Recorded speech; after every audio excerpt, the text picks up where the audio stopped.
back to Press Pass, and Gathara is moderating his own session there during the break, and it is about something we'll get into because we've spoken about the numbers and probably... Let me speak. No, I haven't. Macharia will give us recommendations about how we'll handle the numbers at the end of this, tail end of this conversation. But Macharia, you mentioned something about the parties, and especially now, it's NASA and Jubilee. And on one side, if you're reporting something that, looks negative on them, then they hit you hard. And earlier we showed what the NASA leader had to say on the very latest in terms of their position on whether or not we go to a repeat poll. Well, the latest from the leaders of Jubilee is that, and this is at least from President Uhuru Kenyatta and his deputy, is that they will have an election, a repeat election, definitely within the 60 days. They're saying it's October 17th. Well, that's into question. Here are the excerpts from what Uhuru said on Friday and what Ruto most recently said on Sunday. Ballot is the designated manner that the will of the people shall be heard. Na hiyo tunaitaka within 60 days. Ukipita hapo, mjue mmepita kiwango ya kwamba sasa muna deny the sovereign will, and the sovereign will is embodied in the people. Hapo mkipita na kuja kutupatia story hii, mmejua sasa mmepita line. Yeah, na hiyo tutaweza kukubali. But we are not going to be taken in reverse. Ati wengine wapate jukumu la uongozi kupitia mulango ya nyuma. Hiyo hatuwezi. Every step along the way. Na mimi niliambia watu over 2.5 years ago ya kwamba hii ndio agenda ya huyu mtu. When our competitors say that it is not that they want to boycott the election, that there will be no election in Kenya, what are they telling us? There can only be 2 ways where there will be no election in Kenya. Either there will be a coup, or there will be violence and chaos. They do not want the printer of ballot papers, they do not want the supplier of technology, and yet they want to pretend that they want to participate in an election. How is an election going to be possible without commissioners, without the secretariat, without the ballot papers, without the supplier of technology? Strong sentiments that have been made in the past week and will continue into this particular week as we expect the full ruling from the Supreme Court either on Wednesday or Thursday, and that will inform the discussion moving forward. Wandia, there's this pressure with the 60 days window that issues being raised might push us beyond the constitutional time frame, at least given from the Supreme Court's ruling that we need to have an election moving forward within 60 days. But there are questions that are very, very important to look into if indeed the accusations being made are true. There's a pressure even on the media to stop with this, giving airtime to, some of the unfounded allegations as it is being said. What's your advice when in the face of all this? I think, like I said, the media's loyalty, so to speak, is to the people, is to the public good, actually, more than just the people. It's to the public good. So they are professional enough, I believe, to ignore these kinds of accusations and counter-accusations and to look at the public good. What serves all of us, including these politicians who are making a lot of noise, because it's in the interests of the whole country to have good elections. It's not just in the interests of one party. It's in the interests of all of us. And so I would say that the media has the capacity to really report these elections, looking at the public good. And I think the question of the public good should be paramount this time round in the choices that they are making about what to report. Right. And right now, the latest one, and I'll give you an opportunity, is the scandal going to the OTMO for Safran, as it is being called, a French company that is meant to give the IT infrastructure moving forward. And there are quite some grave allegations here. Are we being led by the nose from what NASA is giving us in terms of the allegations? I think I would like to look at it. If you look at what they're calling the irreducible minimum demands against the Supreme Court judgment, I think those are very reasonable demands in terms of that you want a clean, free, fair, credible, verifiable election. But I think the problem is NASA has a big problem of communications, which means everything that they say becomes a fight. That business of saying there will be no elections, it may be grounded in good faith that you cannot have proper elections under the present system. But how is it interpreted? The very same way Uhuru and Ruto are interpreting it, that these guys are threatening to stop the elections through violence. So NASA is allowing itself to fall into a trap where their own statements are imprisoning them. Because those nine demands are very basic. They're simply ways to a free, fair, and free and fair election. Some of them may be contestable, like when you say you want to have your own people in the as returning officers. But this should be room for negotiation. Now, if both sides can simply realize that they're actually fighting over nothing, that they should actually be on the same side, because as much as NASA wants a free and fair election, so should Jubilee be wanting a free and fair election. Otherwise, they will say they have been robbed. Right. But on this latest story and development, and what Raila gave as an address earlier, they say Otimofo actually bribed, is it 400 million to 200 million to an IBC officer and another one to a government official to guarantee their tender for the Kim's kits. Now this is an interesting story. I mean, it sounds juicy even from just the face of it. How should we treat it as media? I think one is that media needs to not be part of the political discourse, you know, be the big brother, and that means that you then interrogate those issues, investigate, and be able to provide what you have found, you know, as a result of investigating. You investigate this, and you either find that it's true or not. So then if it's true, you're told you're reporting in favor of the opposition. And you know, media finds itself in a situation where you're damned if you do and damned if you don't. Yeah, I mean, so the most important thing is, you know, the public. What is it that makes us do the things that we are doing? It's being able to serve the public interest. It's for the public good. So if it is going to annoy one side of the political, you know, one side of the political divide and please another, you know, because one of the other things that happens is that the political class are fond of, you know, sometimes just taking one aspect that seems to side with them and ride with it, you know. But part of that discussion means that we interrogate those issues, we investigate, and whatever it is that we find out for the sake of the public good, because all Kenyans want to see a free, fair, credible election process. Right. You know, that's why they go out and vote for and queue for all those hours, because that's the power that they have to be able to shape the leadership of this country. But again, I think one of the things that also needs to happen is that in terms of reporting, I think it's important that media paints a context, you know, and we painting that context for us would sometimes even call for going back into history.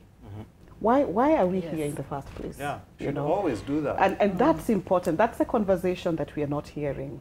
And you know, it's disappointing that for a number of people, this whole, the Supreme Court ruling and the issues around elections have been reduced to two people or two parties without necessarily looking at the context of it. And a whole very important conversation gets lost. So that needs to come to bear. And I hope that going forward as we you know, think about the next election and the coverage that we're going to attend to it, that media paints a context for us in terms of telling us this is where we have come from. This is why we even have election, you know, the Elections Act. This is why some of these things are in the Constitution, you know, so that then people understand why it's important for us to take that hard route. In as much as it might be uncomfortable, it's important for us to get there. And with every election, you know, right from 2007, the media has learned. You know, in 2007, the media learned lessons. In 2013, media was accused of, you know, just propagating the peace agenda as a result of what happened in 2007. And every one of this election is a process for us to learn. The advantage for media is that we have an opportunity, not in 5 years, in the next couple of days to be able to redeem ourselves. I think one of the problems is the lessons that the media learns. I think it learned the wrong lesson from 2008. You know, and unfortunately it doesn't seem to unlearn the bad behavior.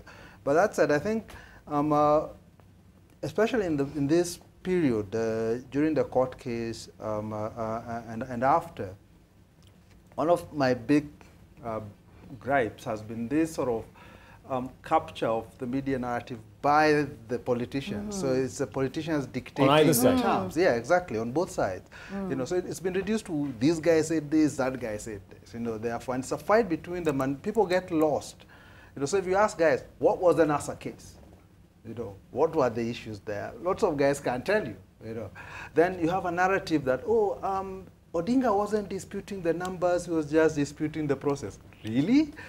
You know, but you have people going on TV, being given space and not being challenged every time, and they keep repeating this nonsense. You know, and I think at some point, the media has to start bringing clarity to this discussion. Right. Because in there it's supposed to be not a discussion between NASA and Jubilee, it's a discussion by the public. You know, that we are all facing this election, there are things we need to do, things we need to fix, and we need to understand what the issues are. You know, I really like the point that Nancy said about bringing context and history. You know, you have right now, and said again, mostly Jubilee guys, going out demonizing this idea that it's the electronic system that is bad.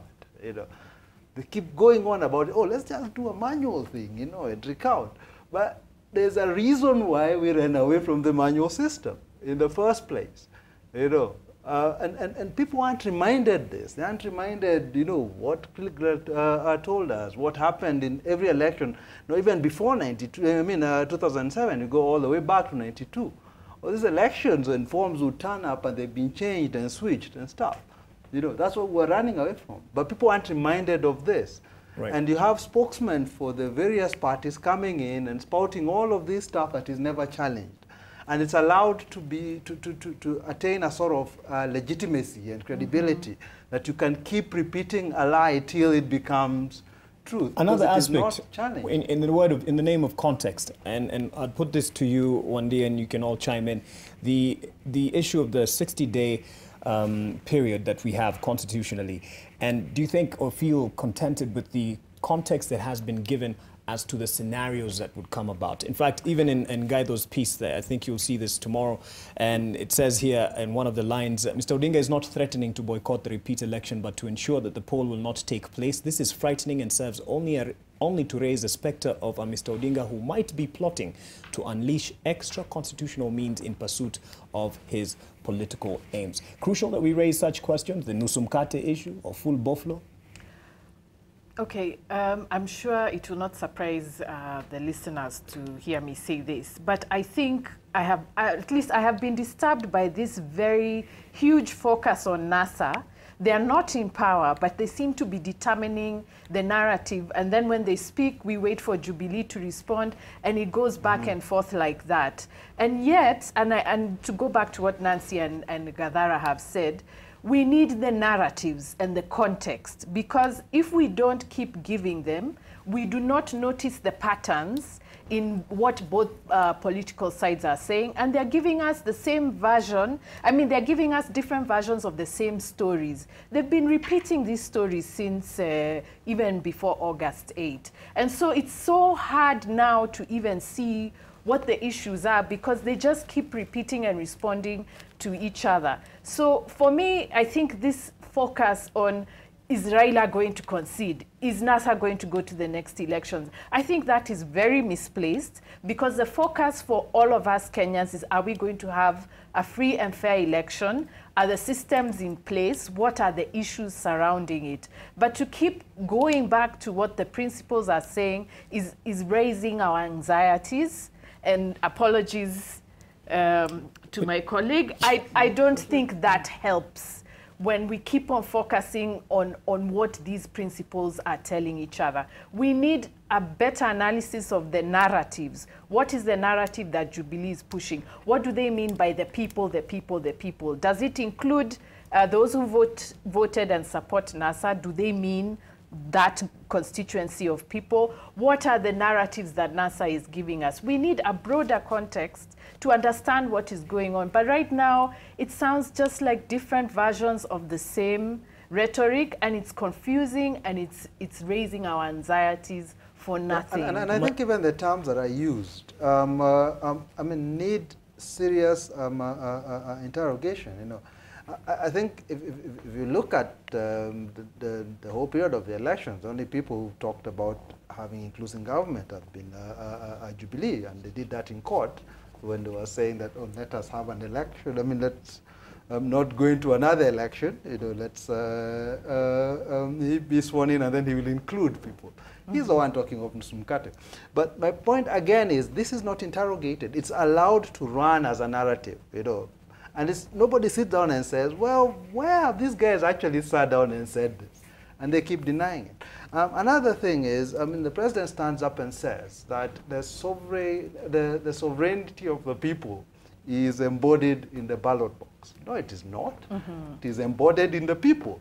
You know, the ballot box is just one way they express their sovereignty. You know, going out in the street is another way they express their sovereignty.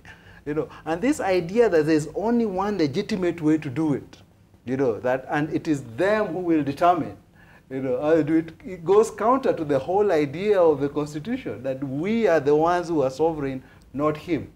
But in this context, it's going to the ballot that would take us to the next point. When we talk about the ballot, and there is an interesting thing, when they keep saying, recount the ballot so we can see, who will do this recount?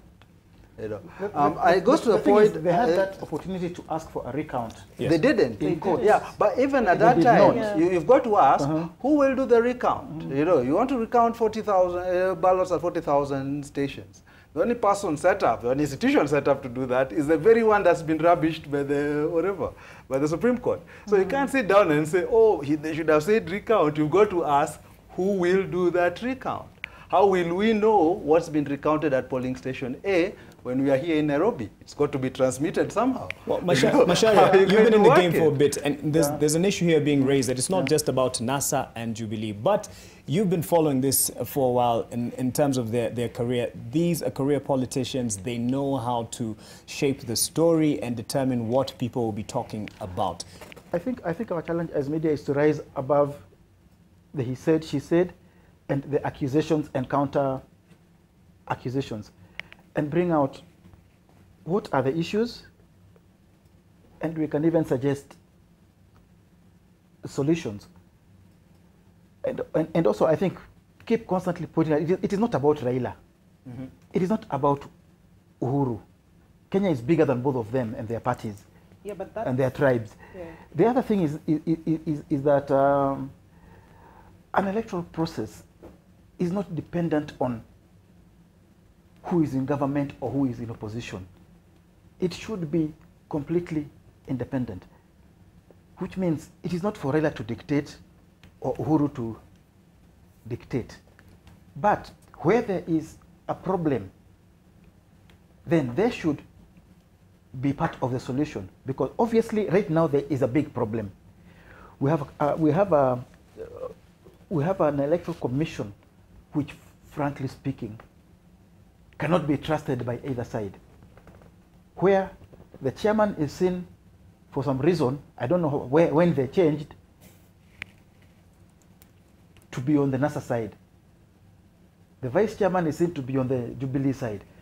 The CEO is seen to be on the Jubilee side. You know, there must be a way where, before you go to an election, first you agree on who is the referee, and then agree on the system that you can both be happy with. But if you're both out there making noise in public, and the thing is that when they make noise in public, they mislead everybody. And they send, you know, they descend to violent rhetoric, which does not help. What role can we play? It is not for us to censor them, because when they say it, and sometimes it is better to expose them for what they are. But we should be able to rise above those exchanges. I like that word, expose, you know. Dr. Nancy. And that's a duty to the voters and the duty to the to the citizens that we haven't explored. We have, given a lot of airtime and space to politicians. You get on to a news broadcast, and if the story starts with Jubilee, the next story will be NASA, and he said, she said, without thinking about the voter who needs to be able to make an informed decision, who needs to understand that context that we're talking about, which we haven't been able to provide for them. And the kind of people that then we also bring into our newsrooms to be able to discuss and extend that conversation oftentimes don't help, because they're coming in with the narrative of the political party that they're supporting. So, in fact, they're selected. They're selected based so they on can that. come in and While that is important, that. Because then you also you need to be able to have that interest. The larger majority of people out there would want their voices heard. And this is particularly important going into this week where the full judgment is going to be to be out. Yes. That it's while you're going to have NASA and Jubilee political class dissecting the full judgment and agreeing or disagreeing with various things, I think it would be very important for the person out there who's, we don't want to say is not educated, is very educated, but you want to be able to break down what those things mean for them. So having panels that are not just politically aligned, but panels that can be able to reason beyond the political discourse and say this is actually what this judgment looks like. Right. In addition to being able to serialize it, which might not necessarily help a number of people because the jargon that is going to be in it might be very legalese, but being able to break it down. So it goes beyond just reporting on the elections. It goes into who are the panelists that we bring in to be able to provide that discussion, and realizing that that duty we have is not just to the political candidates, because we have given them a lot of space. I mean, media has given them so much space. If only you could listen to the voices of the person out there who has to go and cast their ballot and select either or, that conversation needs to be had. And maybe one of these days it would be important to just have a panel that's made up of that mwananchi out there, who's not coming in because they teach journalism or because they work in a media organization or because they're a media critic, but the kind of person who stood out for hours and voted, and then that election is nullified. Right. What's their side of the story? And in fact, actually, before August 8, I was very positive because I was really encouraged by the kinds of conversations I was seeing among Kenyans on social media, although we have been vilified so much. But there are some pretty mature conversations that are happening, people talking about what does this mean for Kenyans, for the regular people. People are actually even talking about the NASA strike while the media is focused on NASA and Jubilee. Actually, Kenyans have heads on their shoulders, and I wish we would have more trust from the media that we can actually listen to the issues, because people are dissecting the issues and they want sort of not a scientific, fact-based discussion, and not just to hear what is NASA saying and what is Jubilee saying. And I think also we need to mention the narratives that were being spread before the election. I take exception to the narrative of psychophancy, which was attributed to only one side. And I remember I called out a lot of British and American journalists for propelling this narrative, because that is what fed into the idea that some people can't listen to reason. They are just such sycophantic supporters of especially Raila Odinga, and that poisoned the conversation, because now you give the media the excuse to say, oh no, we can't report on this side because the political parties will erupt. But actually that was a stereotype. It was a stereotype of certain supporters as irrational and unable to listen to reason. Trust the Kenyan public. They are actually better than the media actually thinks. You may see a lot of rubbish, especially from the bots and the paid social media, but I'm telling you, I've been so impressed in these last 2 months by Kenyans. Yeah, and there's some pretty good conversation going on. And some better understand issues. I'm corrected almost every day, and I appreciate that. And now, because we need to wrap it up, and no, I'm not silencing my panel because it's time. I want us to give an irreducible minimum to the media going into this week and into the next repeat election. An irreducible minimum. Well, from your perspective. I mean, it's a few things. My list would be number one: don't run any PDU ads, please. Or any advertising from governments of its accomplishments. I think we are still in the election, in the campaign period at the moment. I think the media has to explain to the country what its options are. And it's not just the options as dictated by NASA or by Jubilee. What are our options? The Constitution, in as much as it's a document, it's important. It's not a straitjacket. It's our document. We made it. And if it turns out that there are certain time limits within it that we cannot meet, just as our politicians have been able to ignore the 2/3 gender rule, there are places where we can say that, look, we need more time to do this, and we are the ones who set this thing up. So I don't think we should look at it as simply that, we're tied by it, there's nothing we can do. The third thing that I really want to get is a commitment from the press to report from the constituency tallying centers. First, give us a report, the announcements of that were not made in the August 8th election, but more importantly, to ensure that whenever we hold the next election, that it is reported from the constituency centers as envisaged actually in the law and as IEBC had said would happen, and for them to be honest enough that if it doesn't happen early enough, you're telling people this is not happening. Because of this and if this. Reports aren't, if things aren't being put up at the centers as they're supposed to be done, it's being reported, because that is how we get to hold people to account. Right. Is not by it being hidden, but by it being exposed and being told. And also the numbers that they will give us will be the numbers we will be able to check against what IBC is saying that when they declare result, because then you guys should be able to actually call the election and to say, we think by the numbers we have so and so on, etc. And then I think it makes it much harder for election officials to actually transfer. I've given you an opportunity to give 3 irreducible minimums to the media. Dr. Wandia. I think I have 2. One is examine the narratives. I think there just wasn't enough work done on the patterns in the discourse of the politicians.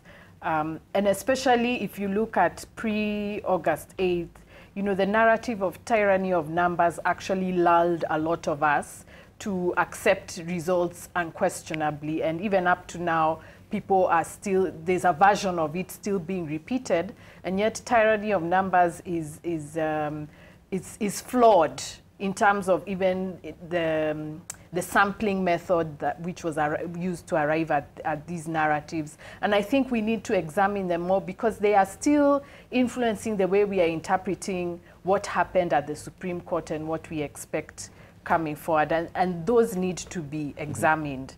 The second one is the media needs to put more trust in the people of Kenya. We can actually carry off a pretty good election. We haven't fought despite all predictions, which means that we are willing to listen to whatever is going on if we are given all the sides of the story. And if the media doesn't do this, KOT will take over and become the official. We will become the official. We've already become the official election observer group. Yes. So I don't know whether the media wants to cede more ground to KOT, but if put more trust in the people to understand the complexities of the reporting and what kind of what the media is encountering as they are trying to report. But lastly, sorry, I have to add, the talk of violence is worrying, especially when it comes from the principals who are currently in charge of our military and our police. And I think that needs to be called out. It's not fair to the Kenyan public to give us such warnings when you are the people in charge of NIS, the police and the army. Those kinds of scare tactics are not fair to the Kenyan public. But just media trust us. We're actually better than you probably think. Better than many of us. Thank you very much. And the corrections that come every day, thank you for that, and I appreciate it. Dr. Nancy Booker. I think for me, just as we demand of institutions to, to offer a free, fair, credible elections, like we are demanding of IEBC, I'm looking at a media that will report freely, fairly, and in a credible manner. And what does that mean? That one, that we want to be very transparent in our coverage, so that even where the stories are difficult to tell, we need to be able to tell those stories, because it's part of our mandate to be able to do that. That we avoid the selective omission that we have done, and it's clear that there has been some of that selective omission, and that we continue with the balanced reporting that we've had, but then also realize that there are certain voices that are missing in that conversation, and those voices need to be brought to bear. And lastly, that even as we look at the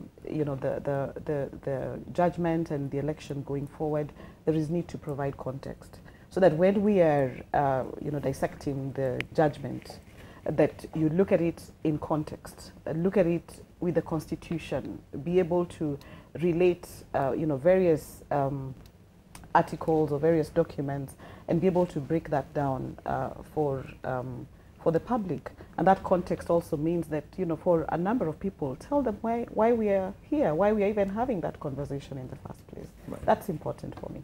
And Bwana Gaitho, I believe yours would be the irreducible commitment. First, from the recommendations you've given, from the numbers, that challenge in being able to capture the numbers going into this repeat poll.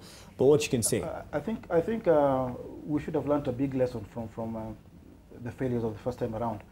And hopefully, those of us who are still in the newsroom will be able to learn from that and do the necessary thing. The public will be looking on us. We are under so much pressure from everywhere, from the public and also from the political forces. As we say with the politicians, if you're not with me, you're against me. And that's a narrative which extends beyond politicians.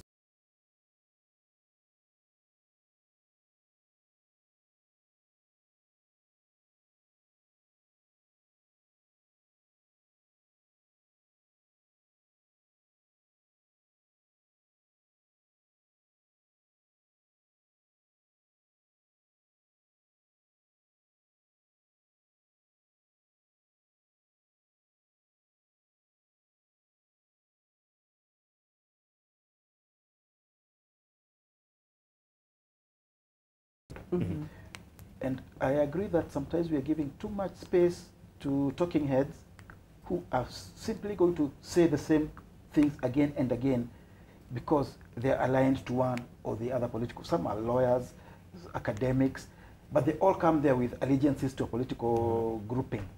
Perhaps we need to both on radio, on TV and on print, to give more room to people who talk because they are Kenyans and they have some particular expertise and knowledge, not just because they want to parrot what NASA says or what you believe. And hopefully get a job. Yeah. We do have a challenge. We must accept that the public is watching us, and we must respond to whatever it is that is coming out of that scrutiny. Yeah, all right. Thank you very much. On the just one thing on the Constitution, we've got to recognize that we've got two competing principles. One is the deadline that we have for 60 days, but there's also the requirement for the election to be free, fair, credible, verifiable. And we'll have to judge, I think, at some point, which of these two is more important. Right. And I think we need to prepare the country for that discussion. So that we don't start seeing the Constitution as something that holds us back, but one that enables us. Well, and I hope, you know, given the ruling that is expected either Wednesday or Thursday, it can give us a better perspective moving forward in giving context to this discussion. Thank you to my panelists and indeed some of the viewers appreciating the discussion that we are having. Benanzo says, good discussion, but is the media taking notes or listening? What the media requires is change from the boardrooms and leaderships. I didn't say that. Benanzo said that. Thank you for watching. Thank you to the team that is behind this, working the long hours, and some are even coming in for the morning shift. Thank you for your time and definitely keeping us company and making this all the more worth it. My name is Masai. Be back next week, God willing. Good night.